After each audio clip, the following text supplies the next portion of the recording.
मैं deep web back पर chat room का नियमित रूप से उपयोग करता था जब मैं हाई स्कूल में द्वितीय वर्ष में था, लगभग 5 महीने तक हर दिन। स्कूल से पहले, स्कूल के बाद, बास्केटबॉल अभ्यास के बाद और सोने से पहले। मैं हमेशा वहीं पर था। मैं इस एक लड़के के साथ हर समय चैट करता था क्योंकि वह वास्तव में अच्छा लग रहा था। वह हमेशा मुझे फनी वीडियोस से लिंक करते थे।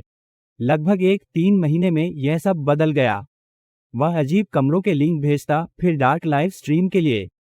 तो एक दिन मैं एक धारा पर था और वहां एक महिला बिस्तर से जंजीर से बंधी हुई थी। फिर मैंने स्ट्रीम से हटकर क्लिक किया और मैंने कुछ और क्लिक करने का प्रयास किया। फिर माउस ने चलना छोड़ दिया। यह अपने आप चलना शुरू कर दिया और महिला को जंजीर से बांधकर धारा पर वापस क्लिक किया। जब यह वापस खुला तो महिला अभी भी वही थी और सिर पर आलू की बोरी लिए एक आदमी स्क्रीन पर था। आलू की बोरी में केवल एक आंख कटी हुई थी और बस इतना ही। एक टेबल थी जिसमें एक हैक्सो, बंदूक और शेविंग रेजर के साथ कैंची थी। उस आदमी ने कैमरे में बात की और कहा, एक उठाओ। सभी ने कैंची और उस तरह उठा लिया। इसके बाद उन्होंने अपना सिर मुड़वा लिया। इसके बाद उन्होंने कहा कि एक और ले लो, और सभी ने बंदूक उठा ली। महिला के चिल्लाने पर उसने उसे उठा लिया और उसके सिर पर रख दिया। और फिर मैंने माउस पर नियंत्रण हासिल कर लिया और उस पर क्लिक कर दिया। मैं मन ही मन सोच रहा था, मैं क्या देख रहा हूं। फिर मेरा माउस दूसरी स्ट्रीम पर क्लिक किया। यह वही आदमी था जिसके पास एक बैरल था जिसमें उबलता पानी दिख रहा था। मैंने माउस पर नियंत्रण पाने की कोशिश की लेकिन मैं नहीं कर सका। फिर मैंने पृष्ठभूमि में एक दूसरी महिला के रोने की आवाज सुनी। कैमरा फिर जूम आउट हुआ और स्क्रीन पर मैंने बैरल, एक बल्ला और एक फ्लेमेथ्रोवर देखा। फिर नकाबपोश ने पूछा कि कौन सा।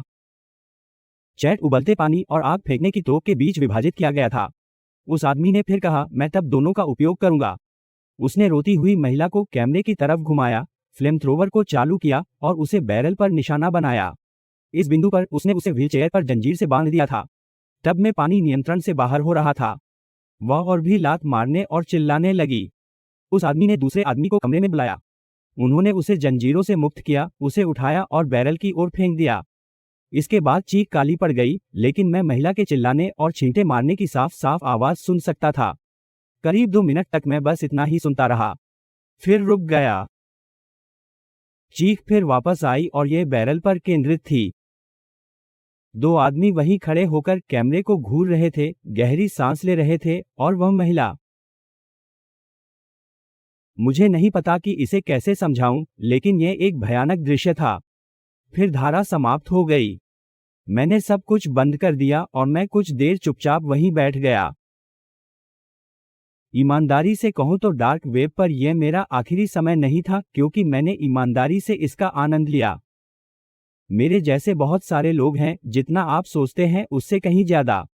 डीप या डार्क वेब पर जाने से सावधान रहें।